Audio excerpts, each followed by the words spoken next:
So, what if you could bottle up all the essential knowledge of an entire country? You know, the facts, the dates, the ideas that really form a nation's shared identity. Well, that's what we're doing today. We're about to take a high-speed tour through the absolute core of general knowledge in India, the very foundation of its public and civic life. Now, where are we getting all this from? It's actually fascinating. Our source is a huge compilation of questions that have shown up again and again and again in India's super competitive public exams over the last 30 years.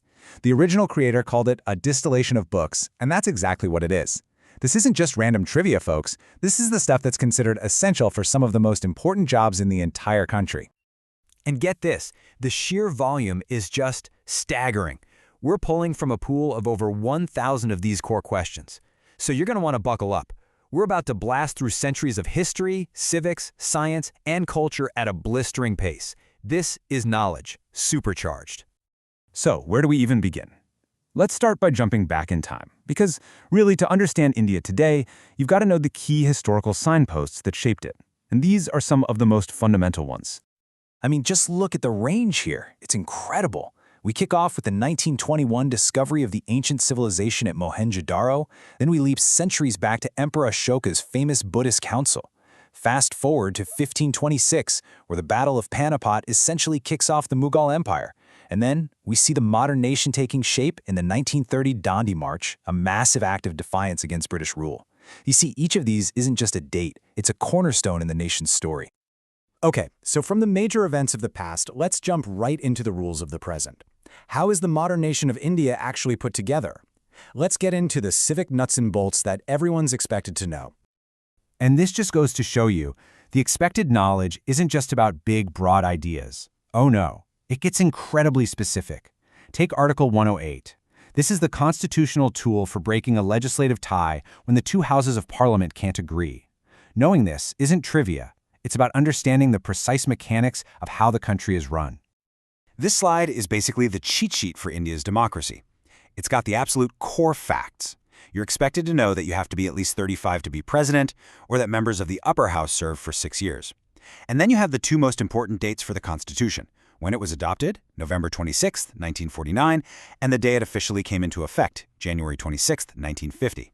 These aren't just numbers, they're the blueprint for the world's largest democracy. All right, everybody ready to switch gears completely? From law and history, we're taking a giant leap into the world of science. And this really shows the incredible breadth of knowledge that's required, covering everything from our own bodies to cutting-edge technology. Okay, so here's a classic question straight from the source material, testing a pretty core piece of biology. It's more than just a fact. Knowing the ideal pH of your body is pretty fundamental to understanding how we even work.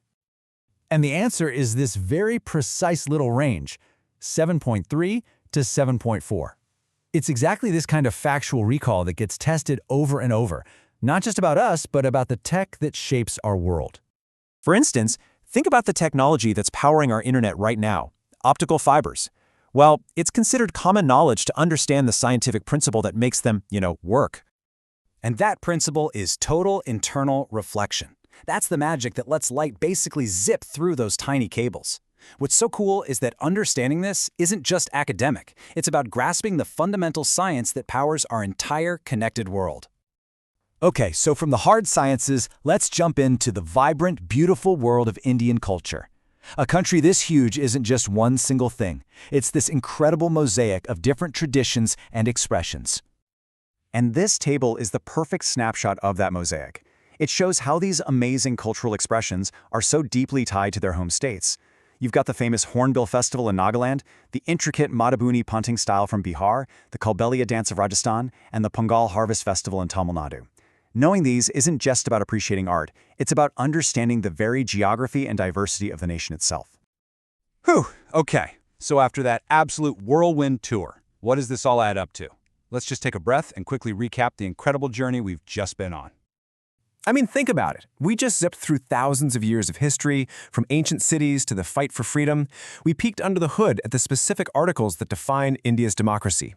We touched on key principles in biology and physics that run our world, and we celebrated that rich, diverse culture that makes the country so unique.